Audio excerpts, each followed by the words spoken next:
Guys, we're back in Providence this morning. We are about 95% complete with the siding. Last week, we were working through the siding details. We walked you through a lot of those. But what we realized is we haven't really given you an overall kind of walkthrough of the house. We've talked about a lot of the details, but today we're gonna take the opportunity to walk you through kind of everything in the house, how things are laid out, and we're gonna obviously talk about some of the details in progress. So let's start with the garage. Garage is elevated a little bit higher than the street. It's due to the ledge in the ground. We had a lot of ledge here, and the foundation, while typically the garage would be on grade, there's actually a shop below this garage, so there is a full height basement. So we weren't able to get the house down far enough. So we ended up raising up the house due to some of the ledge concerns. Also, we have this oak tree behind us here that we did not want to impact the root system more than we had to. Fortunately, fast forward, we had someone that came out and actually looked at the tree and said that, hey, this might not survive. Right now it's flourishing, so we're hoping that that's not in fact the case. I would hate to see it cut down, but ultimately we have to make sure that the health of the tree is good. So in the garage, we have all of our electrical that's going to be coming in over there. You actually see the meter on the wall. Then our service goes up and over, and then we have this basically distribution center where we will have our Tesla power wall, the inverter for solar, and then everything from here will go back into our main panel in the home. So nice glass door coming from the garage into the breezeway, a window on the back that overlooks the Providence River, and then a nice little window on the side here. Cool detail that Julia had actually done kind of in motion was she had built this loft, and this loft goes over our garage door tracks, and worked with Eric over at Designer Garage Doors to make sure that this was all basically maximized as far as space, the minimum requirements as far as height, as well as the low profile opener. This is otherwise unusable space because the door runs up and gives you plenty of storage, and rather than doing on the end here, which typically, I feel like you would typically see it on this side, it made sense to tuck it above the garage door track. Coming out, now you're in your breezeway. As you come in the entry, you come up these stairs, say if you're not parking in the garage, this is what you get to see. You get at some of the really cool details like the 4-foot overhang, the corner glass, and this will all be a natural wood soffit soon. This right here is actually our kitchen exhaust. We are coming out with the hood right above, and this will get cut into our soffit detail. And then this is all uninsulated because it's not part of the envelope. The garage is completely separate, and then the house is completely separate, and then we bridged it with this roof. So all of our penetrations, we have these two pieces of conduit that go into the envelope of the home and to the envelope of the garage, and that creates the opportunity for future wire pulls. But every single wire that goes from the garage, like I said, this is where all the electrical comes in, into our envelope. Each one of those is taped individually to make sure that they're completely air sealed. And then you start to come in the main home.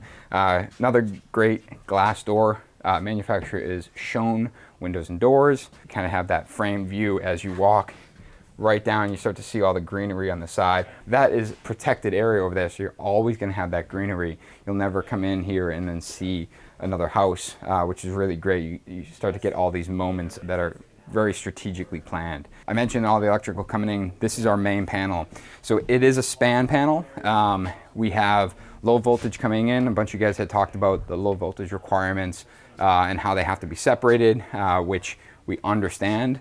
But this panel requires this, and what we're going to do a lot more digging on this. We're going to actually have Social Electric come back on site. We're going to do a full walkthrough of the electrical, but for the sake of this, this is a coat closet, and we're tucking in our low voltage panel and our main electric panel. There's other sub panels that we'll talk about. As you walk down here, you kind of have this mudroom area. There will be a future bench and shelving here, place to come in, drop your keys, hang your coat, take your shoes off. That will be continuous all the way down. And then you have this awesome window here. And again, these windows are all tilt turn. So turn, tilt. So, which is really great because when it is nice enough, you can open the back doors and get this really nice breeze.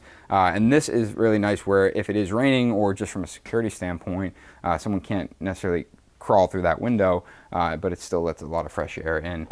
You guys had asked about shades. You can in fact do a shade if you were above this, so it can still tilt. You can also do a screen on the outside. Here we are going to be installing a pocket door. On this one, I believe we're using a cavity slider, but essentially this door will remain almost open all the time, so you get that view. But this, if you do shut it, you're basically closing off the primary wing. And the first thing on the left here is a bathroom. Again, you're getting that really killer window. Similar to the outside, how that window's pressed up all the way against the soffit, it's also pressed up all the way on the ceiling. So that ceiling will be continuous, flat, right against that window unit. So when light is pouring in, there's no awkward shadow because of that wall. It's just ceiling straight into the window unit. Recessed lighting, obviously, and then we have our HVAC. You can see that all that stuff's protected. We have our plumbing test on, as well as all of our water lines prepped. We are doing a curb shower based on the homeowner's request. And this is just a traditional swing door. And then as you walk down here, you have your primary closet, and it's also set up for laundry. Our main laundry room is in the basement, but we wanted to prep for a stackable or maybe an all-in-one unit here in the primary closet. If you live here, if you don't want to go to the basement or have a laundry room in the basement, you have the opportunity to do it here. Same thing, you have this one we have a surface mount light, and then we have our HVAC centered on the window. Traditional swing door here, but what I'm standing under is one of the skylights, and this skylight, I've said it before, but it's a really, relatively small skylight. It's actually a factory right off the shelf Velux unit. And then the way Julie has detailed this is that it kind of spans out and creates this really big light well opening at the very bottom. Linen closet on the side here, and then your primary bedroom. So we have the two windows behind all this Rockwool comfort bad insulation. Think about in the other two rooms how the ceiling dies into the window unit, but also the wall on either side die into the window unit. So as light comes in, you're not getting this small jog of wall. You're actually getting that light to come all the way down that wall, all the way down that wall, and you're getting more true dispersed light.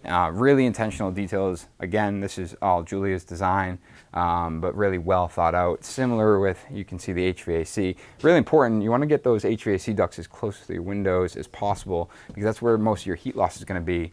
So you try to wash the windows and door locations, and and when possible, you center them above the windows. And then same thing with this one, but here you get a view at our first corner unit.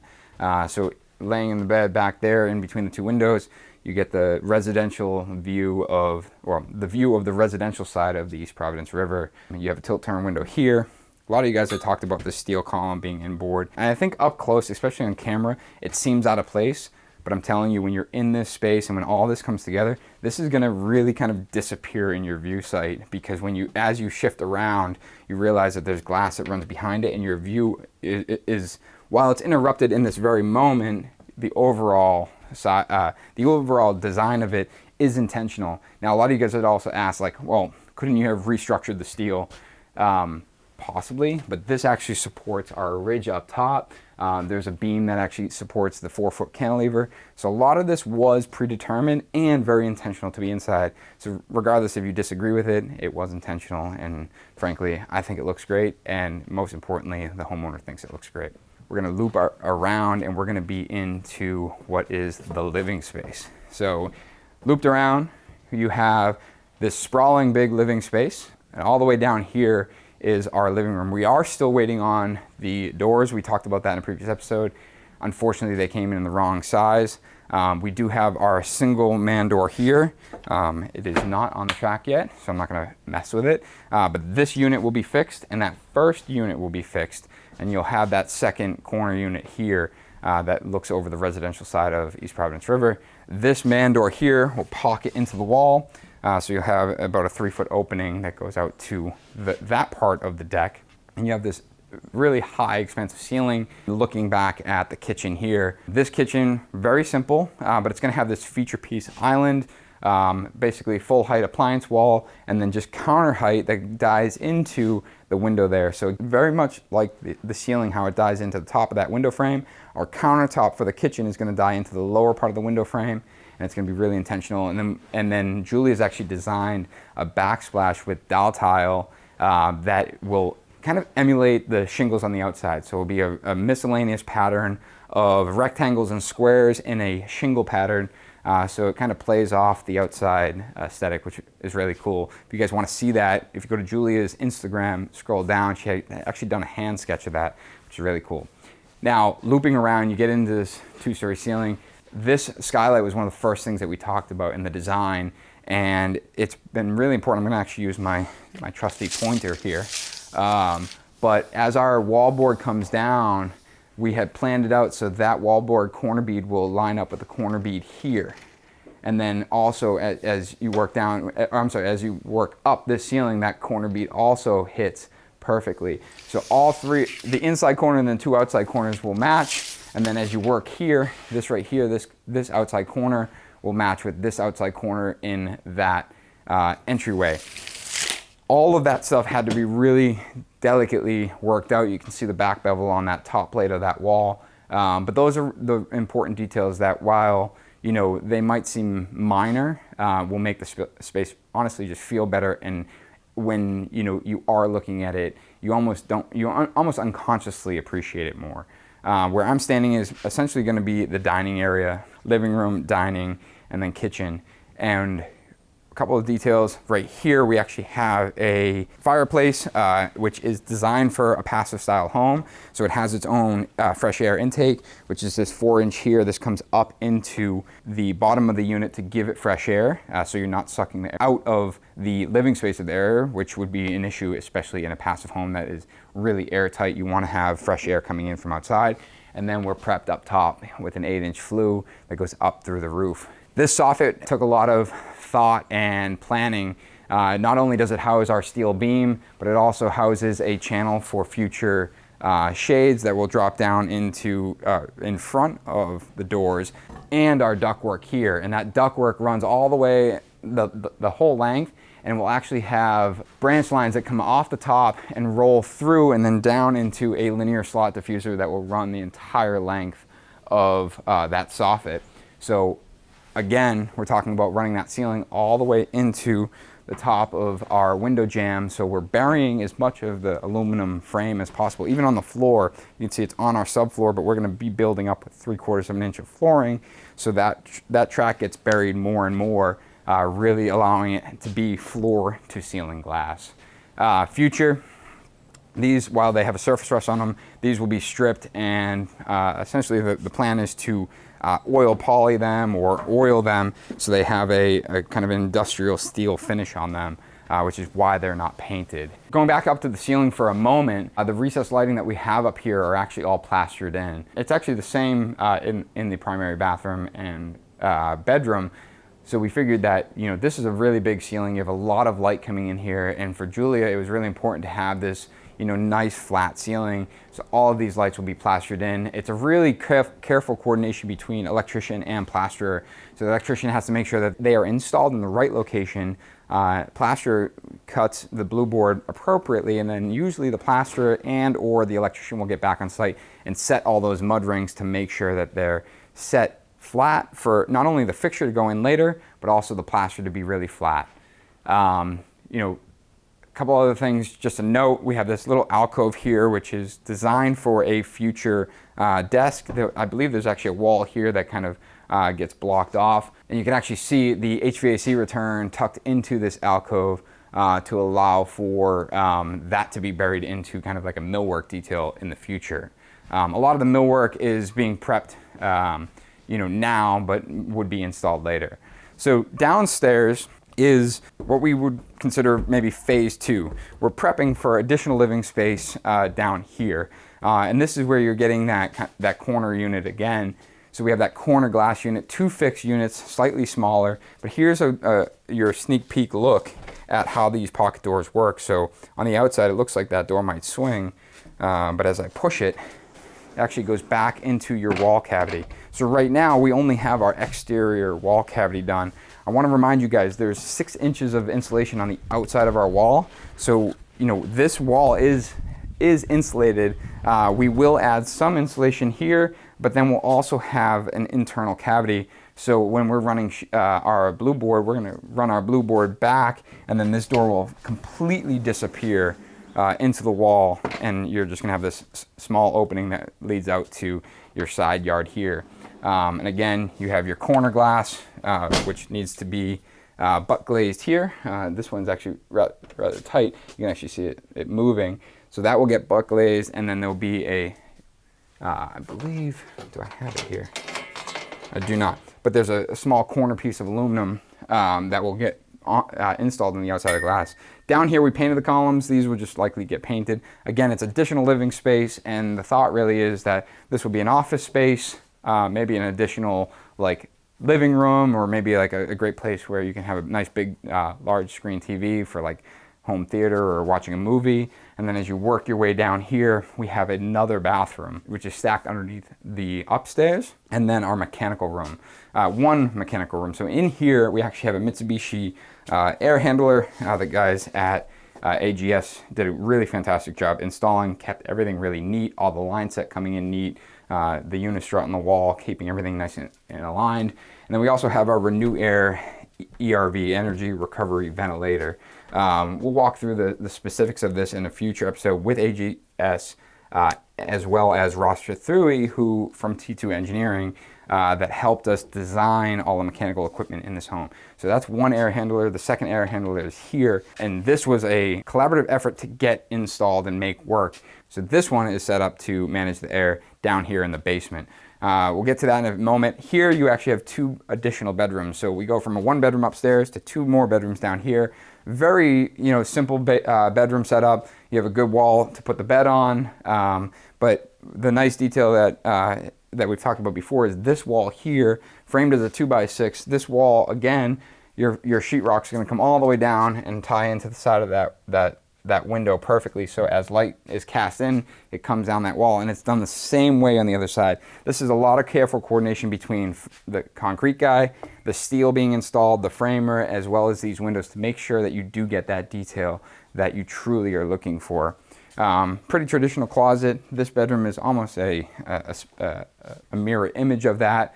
And you can see also all of our mechanicals heading out to the outside. Everything's labeled. Air source heat pump number 2 heading out.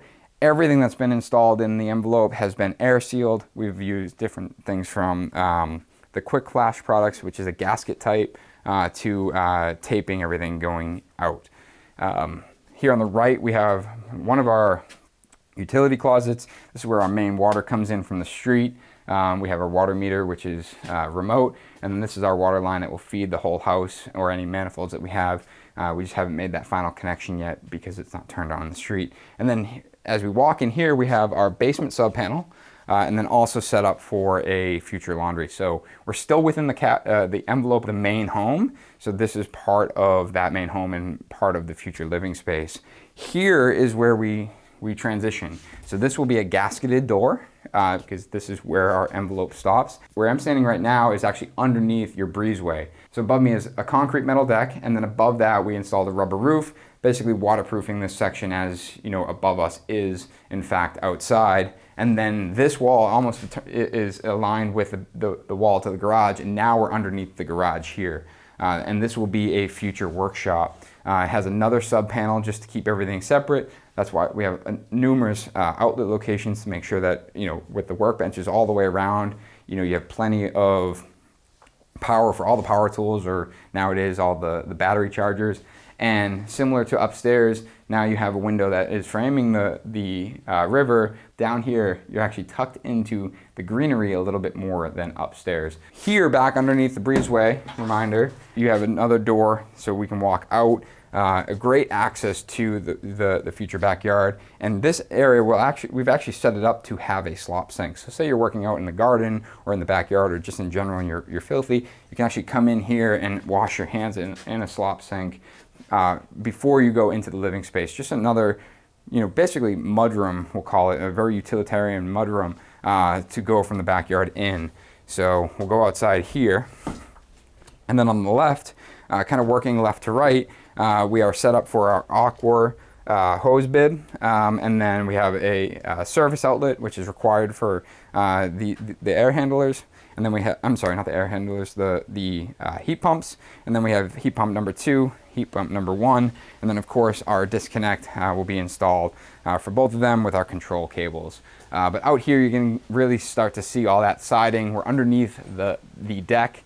The deck is, if you guys remember, is supported off of main deck brackets, so all of that ledger is kept off the house. This is installed on a full rain screen, so any water that does make its way back will drain out the bottom.